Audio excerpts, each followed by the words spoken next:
नमस्कार, महा डिबेट देख रहे हैं आप। मैं हूं प्रशांत कटारे। तो मध्य प्रदेश की सियासत रथों पर सवार होने वाली है। आधुनिक हाईटेक रथों पर नेताओं की ब्रांडिंग करते बड़े बड़े टीवी स्क्रीन भी। हां, 23 के महासमर में केवल चुनावी रथ और घोड़े ही नहीं दौड़ेंगे, बल्कि नेताओं के दिमागी घोड़े भी दौड़ेंगे। आखिर कैसे जनता को अपने पाले में किया जाए, और ये जनता पर है कि वो किस पर भरोसा करती है। चर्चा करेंगे, लेकिन पहले रिपोर्ट देखिए। मध्य प्रदेश में जल्द ही सियासी दल चुनावी रथों पर सवार होने वाले हैं। गुजरात चुनाव के बाद 23 के चुनावी अखाड़े में कांग्रेस के 5 हाईटेक रथ एमपी आएंगे, जिनमें पीसीसी चीफ कमलनाथ, कांग्रेस के राष्ट्रीय नेता सहित प्रदेश के बड़े नेता प्रचार करेंगे। पूरी तैयारी है और हम इस विधानसभा चुनाव को हमारे माननीय पूर्व मुख्यमंत्री और अध्यक्ष कमलनाथ जी के नेतृत्व में लड़ने जा रहे हैं। उसके लिए हम पूरी तैयारी को पार्टी ने कर रखी है। हाईटेक रथ भी तैयार कराए जा रहे हैं और भी जो भी जरूरी चीजें हैं वो सब तैयार कराएंगे। कितने होंगे सर रथ? लगभग 5। इधर गृह मंत्री नरोत्तम मिश्रा का कटाक्ष कि जब कांग्रेस के घोड़े अलग अलग दिशा में दौड़ रहे तब रथों का अंजाम बताने की जरूरत नहीं। इस रथ के इनके रथों का क्या होगा जब घोड़े ही अलग अलग दिशा में भग रहे हैं? तो उससे आप अंदाजा कर लेना कांग्रेस की स्थिति क्या है। परखच्चे उड़ना है। मध्य प्रदेश के चुनावी संग्राम में आम आदमी पार्टी भी भाग्य आजमाने जा रही है। निशाने पर हैं कांग्रेस बीजेपी के असंतुष्ट, जबकि आपकी एंट्री को कांग्रेस अलग नजरिए से देखती।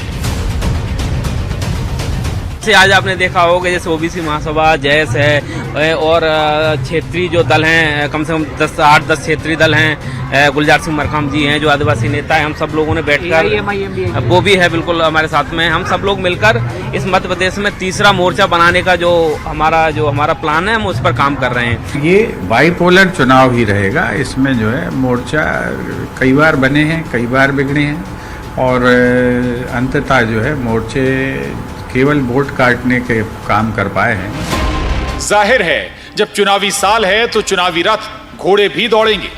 हालांकि इनकी दशा या दिशा क्या होगी, ये तो जनता की वोट रूपी लगाम ही तय करेगी। भोपाल से अनुराग श्रीवास्तव के साथ bureau report, news 18, Madhya Pradesh, Chhattisgarh.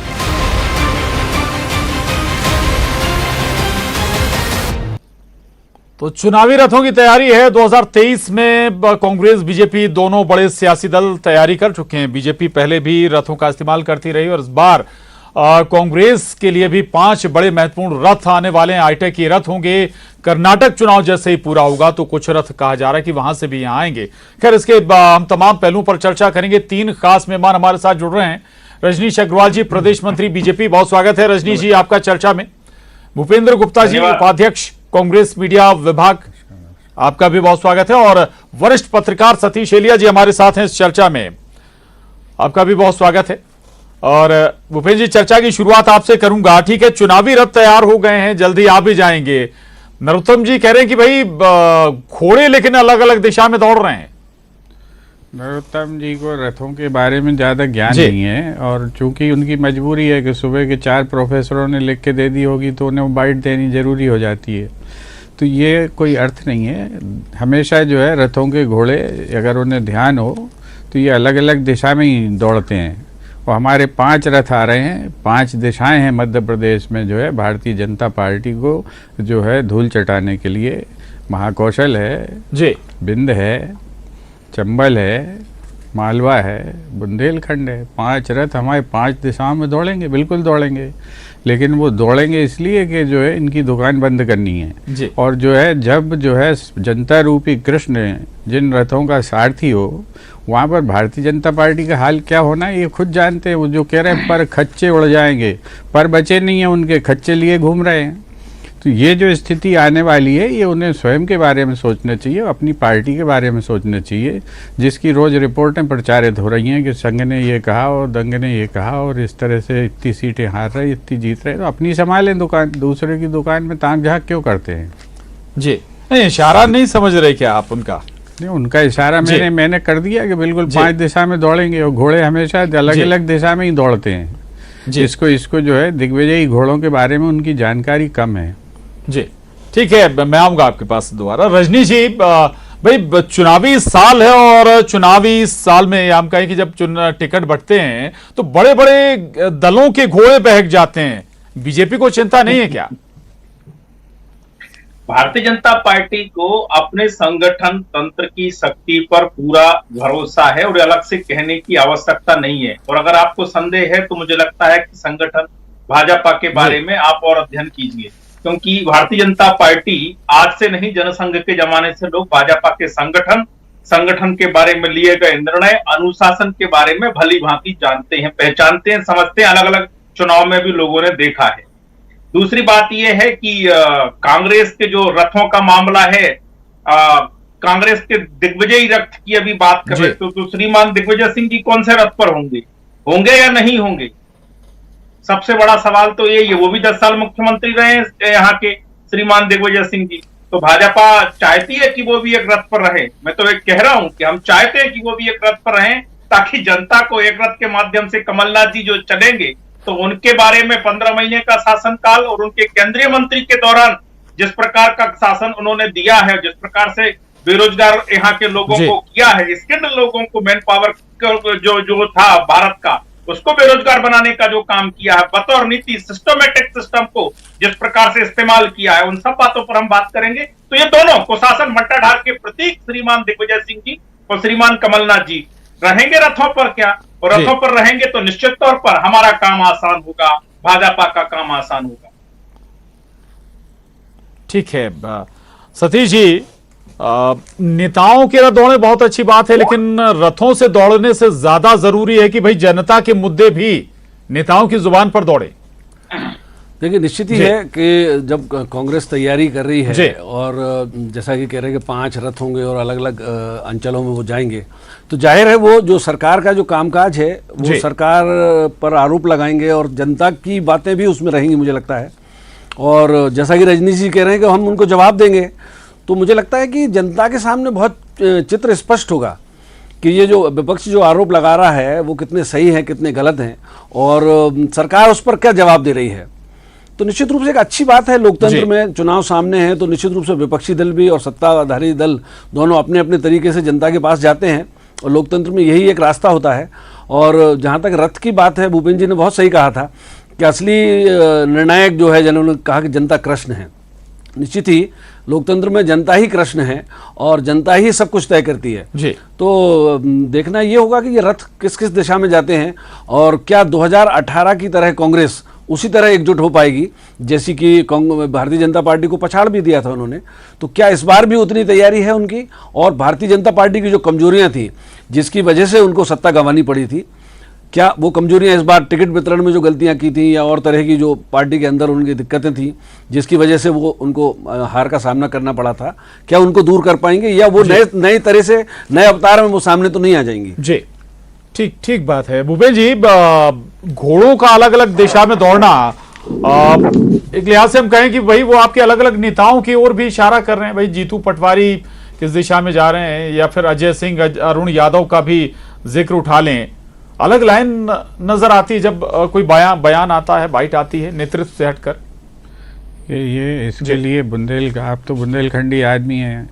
Bundelkhand में एक कहावत है, रजनीश जी भी अच्छी तरह समझते हैं कि कानी अपना टेंट निहोरे ने दूसरे से कहे फुली भई। तो ये जो है जिनकी एक आंख फूटी हुई है ऑलरेडी, वो लोग जो है दूसरे की आंख का दाग दिखा रहे हैं। अलग अलग दिशा में क्या नहीं हो रहा है? अजय बिश्नोई जी के बयान उठा लो, अलग दिशा में जो है अपने साध्वी जी के, अपने जिज्जी के बयान उठा लो, आप जो है इनके स्वयं के बयान उठा लो, भाई साहब के जो ये हीरोइनों के अंदर ताक झांक करते थे। तो ये जो है ये पार्टियों में जो है सब जगह यही चल रहा है, ये मचा हुआ है। अगर ये नहीं मचा होता तो हमारी पार्टी में इनके जो है सोलंकी जी काय को आते, ये इनके लोग हमारे यहाँ काय के लिए अपना रास्ता ढूंढ रहे हैं। ये जो है ये इस तरह के ये दावे करना कि इनकी पार्टी में सब महान काम चल रहा है, ये जो है अभी तो इनने हमारा टेंशन खरीदा है 2020 में। इनने हमारी पार्टी का जो तनाव था वो तो ये खरीद के ले गए। अब खरीद के ले गए, अभी इनके सरदर्द इनको समझ में आएगा ये घुटने में दवाई लगाते फिरेंगे, आप देख लीजिएगा। ये जो है, जो महत्वाकांक्षी लोगों को, ये सौतेले बच्चों को खरीद के ले गए हैं, वो सौतेले बच्चे इनके जो है लोगों का जीना आधा तो हराम कर ही चुके हैं, इनके ओरिजिनल बच्चों का, और ये आधों का हराम अभी चुनाव के में टिकट की दौड़ों में कर देंगे। उसके बाद अपन इनकी शक्ल देखेंगे, इनकी जो है लोकलाज देखेंगे। ये जो समस्या है, ये समस्याएं इन्होंने पूरे देश में खरीदने का काम करा हुआ है लोकतंत्र को। इन्हें भी बड़ा मजा आया कि सत्ता मिल गई। अब ये सत्ता की कीमत जब चुकाने का वक्त आएगा, आप इनके चेहरे देखिएगा, काले पड़े मिलेंगे। इन्होंने लोकतंत्र के साथ बदसलूकी की है, इन्होंने लोकतंत्र की जो है हत्या की है, इन्होंने उसकी जितनी मान्य परंपराएं हैं जिनका जो है अटल बिहारी वाजपेयी तक पालन होता रहा है, उसकी हत्या की है, और उसका खामियाजा इन्हें मिलेगा। दूसरी मैं बात कहना चाहता हूँ कि आज सवाल जो है, ये रथ फत ये सब बातें जो जिस तरह के चुटकुलेबाजी में भारतीय जनता पार्टी सोचती है कि दूसरे फंस जाएंगे, आज सवाल है मौलिक सवाल मध्य प्रदेश के। इन्होंने 1 करोड़ आदिवासियों को जो है जानवरों के खाने लायक चावल सप्लाई किया, ये मोदी जी ने बताया है, और इनकी सरकार को शर्म नहीं। और इनकी सरकार की इस बदनीयती के कारण इनकी सरकार के पैसे काटे, 250 करोड़ रुपए रोक लिए। इनसे जरा पूछे, इनसे हिसाब मांगे इस बात का। इनकी ये सरकार है जिसने जो है पूरे जो है nursing system, education system, medical education, सबका सत्यानाश बिठा दिया। आयुष में भी वही काम किया जो व्यापम में किया था। आज आप देखें कि अदालत को यह कहना पड़ रहा है कि जिनको जो है नर्सिंग का एन नहीं पता है, ऐसे लोगों से आपने नर्सिंग कॉलेज खुलवा दिए। ये जो है, ये आप किस तरह की जो कहना चाहिए बेहूदगी कर रहे हैं शिक्षा व्यवस्था के साथ, जिससे बच्चों का भविष्य जुड़ा रहता है। आज जो है सरकार इनसे कह रही है, इन्होंने गरीब बच्चों की जो है स्कॉलरशिप लूट ली। अदालत को कहना पड़ रहा है कि 24 घंटे के अंदर वसूली करके दीजिए आप, और ये जो है वसूली नहीं कर पा रहे। 5-5 साल तक अदालतों में जवाब नहीं देते हैं। इतनी महान और इतनी स्वर्णिम सरकार इन्होंने इस प्रदेश को दी है, इसका जवाब जनता मांगेगी, और रथ पे बैठ के मांगेगी। ये दौड़ते अलग अलग दिशा में दौड़ते हुए घोड़े पूछेंगे, तब देखेंगे इनकी जवान कितनी लड़खड़ाती है। जी रजनी जी, देखिए, जो दोनों पर एक कही गई अलग अलग दिशा में घोड़े दौड़ने की, तो हाँ दौड़ रहे हैं, आज भी दौड़ रहे हैं। श्रीमान सिंधिया जी कांग्रेस में थे तभी केवल इनके यहाँ गुटबाजी थी, ऐसा नहीं है, आज भी गुटबाजी है। और उनके जो नेताओं के बयानात हैं, आप कई बार दिखा चुके हैं, चाहे वो प्रोजेक्टेड मुख्यमंत्री के बारे में हो, चाहे अजय सिंह जी की निष्क्रियता के बारे में हो। भैया हमें भी कमलनाथ जी से काम दिला दो, ये आपने ही दिखाया है, मीडिया ने ही दिखाया है। यहाँ का जब सरकार में थे तो सरकार में किस प्रकार से कमलनाथ जी ने भ्रष्टाचार किया, सरकार ने किया। ये डॉक्टर गोविंद सिंह जी जो आज नेता प्रतिपक्ष है, यही कहा करते थे कि अवैध उत्खनन का पैसा ऊपर तक जाता है, फ्रंट पेज पर छपे थे सभी जगह। उमंग सिंगार जी कहा करते थे कि अलग अलग प्रकार का माफिया चल रहा है, पर्दे के पीछे से श्रीमान दिग्विजय सिंह जी सरकार चला रहे हैं। आप लोगों ने छापा था और दिखाया था, आज भी उसका खंडन नहीं है, आज भी डॉक्टर गोविंद सिंह जी का खंडन नहीं है। एक नहीं कई विधायकों के मसले, धंधा बनाया था ट्रांसफर को, और जो केस चल रहे हैं, जो प्रकरण चल रहे हैं ईडी में और आईटी में, तमाम प्रकार के अवैध पैसा जो पकड़ा गया, जो लेन देन पकड़ा गया, वो सबको पता, किसी से छिपा हुआ नहीं है। आज भारतीय जनता पार्टी की सरकार जब कोरोना और कांग्रेस से दोनों से मध्य प्रदेश पीड़ित था, दोनों से मुक्त कराने का काम भाजपा की सरकार शिवराज सिंह चौहान जी ने किया। निःशुल्क राशन जनता को देने का काम किया, निःशुल्क प्रधानमंत्री आवास योजना देने का काम किया। आपने 2,33,000 रोके, 750 करोड़ रुपए आपने पंचायतों के रोके, जो बुनियादी संरचना बनाने का काम उनके माध्यम से पंचायतों में किया जा सकता था, आपने रोक दिए। संबल योजना आपने रोक दी। आपने तमाम प्रकार के जो जहां जहां सहारा हो सकते थे गरीब का, निम्न मध्यम वर्ग का आपने बंद करने का। अरे आपने तो सामान्य वर्ग को 10% का आरक्षण भी समीक्षा के नाम पर समिति बनाकर रोकने का काम किया। आप लगातार लोगों को लड़ाने का काम करते रहे, किसी से छिपा हुआ नहीं है। आप रथ निकाल के तो देखिए, किसको चढ़ाएंगे और किसको उतारेंगे, किसका भाषण कराएंगे और किसका रोकेंगे, जनता देखेगी, मीडिया भी देखेगा। आप किसको, अरुण यादव जी को मालवा का निर्माण का रथ सौंपेंगे, आप अजय सिंह जी को बिंद का रथ सौंपेंगे, आप ग्वालियर चंबल का डॉक्टर गोविंद सिंह जी को रथ सौंपेंगे, जयवर्धन जी को सौंपेंगे। आप जरा बताइए, मालवा का जीतू पटवारी जी को सौंपेंगे, अरुण यादव जी को सौंपेंगे, सज्जन वर्मा जी चढ़ेंगे। किसका भाषण होगा, किसका रोकेगा, हम भी देखेंगे, जनता भी देखेगी। भूसमबाजी जो होती है, जो गरियाने की बात, आप बीप लगा के सज्जन सिंह वर्मा जी का बयान दिखाते हो, वो लड़ाई। और मैं अभी की बात कर रहा हूँ, मैं किसी 10 साल 20 साल 15 साल 50 साल पुरानी बात नहीं कर रहा हूँ। अभी कुछ महीनों पहले जिस प्रकार के बयान कांग्रेस के नेताओं कह रहे, किसी से छिपे हुए नहीं है, मुद्दों की बात कर रहे हैं। मुद्दों एक नहीं 1,500 मुद्दों पर बात होगी, रोटी कपड़ा मकान शिक्षा स्वास्थ्य संचार पढ़ाई लिखाई दवाई हर एक पर बात होगी। किस प्रकार से आयुष्मान भारत योजना पर आपने कुठाराघात करने का काम किया, 5 लाख का बीमा मोदी सरकार ने दिया, आपने रोकने का काम किया। आपने तमाम प्रकार नई नीति बनाएंगे, पुरानी नीति चलाएंगे नहीं, नई नीति बनाएंगे नहीं, बयानबाजी करेंगे। और रही बात मध्य प्रदेश सरकार के विकास की, तो स्वयं कमलनाथ जी ने बतौर मुख्यमंत्री 2019 में स्वीकार किया, जब ये आपका एमपी का आयोजन था कि किस प्रकार से विकास, इंडस्ट्री का विकास हो, चाहे शिक्षा और स्वास्थ्य का विकास हो, चाहे बुनियादी सुविधाओं का विकास हो। जवाब ले लीजिए, आपने काफी कुछ बोल दिया है, काफी कुछ बोल दिया, उस पर भूपेंद्र जी का जवाब भी ले लेते हैं। भूपेंद्र जी, सतीश जी के पास जाऊंगा मैं फिर जी। एक सांस में जो है भैया ने जो रट के आए थे वो सबका सब बोल दिया। अब जो है थोड़ा सा ध्यान से सुन लें, अभी हमारी सुन लीजिए अभी भैया, शांति पकड़ो, शांति तुल्यम तपो नास्ति, सीखो। ये जो है इनकी पार्टी ने जो है कितने महान काम किया, अभी ये गिना रहे थे। अब उन्हीं महान कामों में से मैं बता देता हूँ। इन्होंने जो है अभी बताया कि इनके प्रधानमंत्री जी ने जो है आवास बना के दिए जनता को, कैसे आवास दिए इसकी जो है थू हो रही हर जगह पर।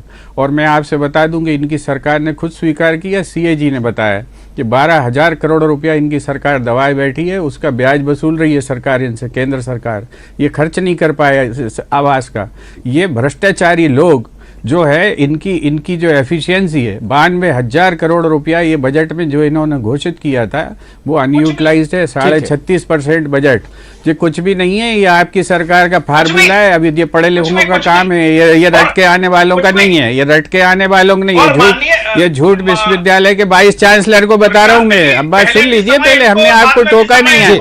आप एक सांस में जो झूठ आप बोल रहे थे, आपके पास भी समय जी उसी का रिएक्ट कर सकते हैं आप रिएक्ट कर सकते हैं फिर मैं जी। ये जो है ये झूठ विश्वविद्यालय के 22 चांसलर साहब को मैं समझा रहा हूं। आप सच्चे हो। 12,000 करोड़ रुपया, सुन लीजिए जी सुन लीजिए। 12 मैं व्यक्तिगत टिप्पणी नहीं कर रहा हूं मैं, आप मुद्दे पे ही बात कर रहा हूं भाई, मुद्दे पे ही बात कर रहा हूं। आप में सुनने का साहस नहीं है। अब आप डिस्टर्ब कर रहे हो, मुद्दे ही बता रहा हूं मैं, डिस्टर्ब नहीं कर रहा हूं। आप डिस्टर्ब आप कर रहे हैं, आपकी सरकार की पोल खोल रहा हूँ। 92,000 करोड़ रुपया आपकी सरकार खर्च नहीं कर पाई, इसका जवाब दीजिए। आपने लोगों को जो है जानवरों का चावल खिलाया, वो आप उसका जवाब दीजिए। क्या आप एक भी जवाब दे पाए क्या? आप एक भी जवाब दे पाए क्या? हम बोल रहे हैं आपकी सरकार ने 12,000 करोड़ रुपया दबा के बैठी है, आपकी सरकार को ब्याज चुकाना पड़ रहा है। आप जो है क्या क्या झूठ बोलोगे?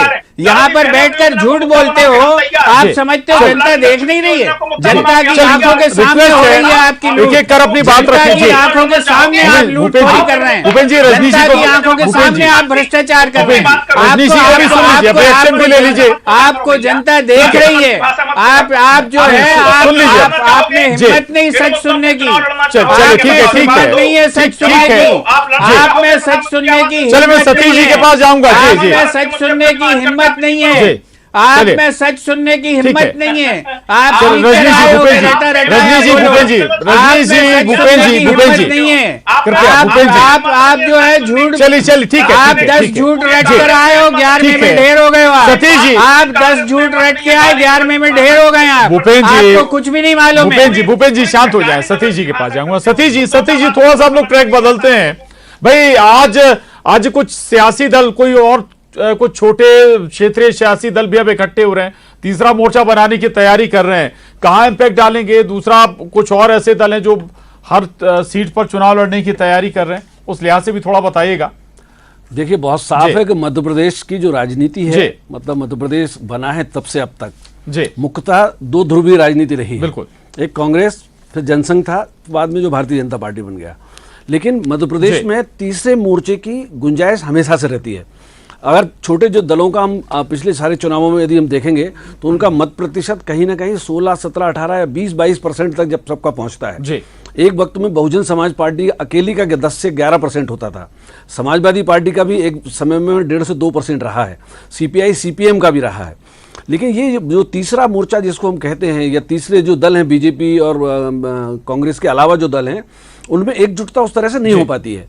और एक तीसरा फैक्टर, एक जो देखिए, आदिवासी राजनीति जो मध्य प्रदेश की है, भारतीय जनता पार्टी जब 2003 में बहुत प्रचंड बहुमत से जीती थी उमा भारती के नेतृत्व में, तब वो एक गोंडवाना गणतंत्र जो पार्टी थी उसका फायदा भारतीय जनता पार्टी को मिला, जैसे शुरुआत में भूपेन्द्र जी भी कह रहे थे। तो और उसी तरह से जयस का फायदा कांग्रेस ने जब बीजेपी को हराया पिछली बार, तो वो जयस का फायदा उनको मिला। तो आदिवासी पार्टियों का, आदिवासी जो दल हैं, गोंडवाना पार्टी है या जयस है, उनका कोई ना कोई फैक्टर है। मतलब वो कांग्रेस का एक बड़ा वोट बैंक था, वो कांग्रेस से खिसक गया था। भारतीय जनता पार्टी ने ले लिया, वो भारतीय जनता पार्टी से भी थोड़ा सा खिसक रहा है। तो एक तीसरे मोर्चे की गुंजाइश तो उसमें है, लेकिन वो वैचारिक स्तर पर कहां खड़ी होगी। जैसे एक आम आदमी पार्टी है, उसका वैचारिक स्तर पर अगर देखेंगे तो कांग्रेस बीजेपी की तरह कोई इतिहास उस तरह का नहीं है। मतलब दिल्ली में भी उनकी सरकार है, पंजाब में, लेकिन वो आइडियोलॉजी वाली पार्टी नहीं है, वो एक तरह से एनार्की वाली पार्टी है।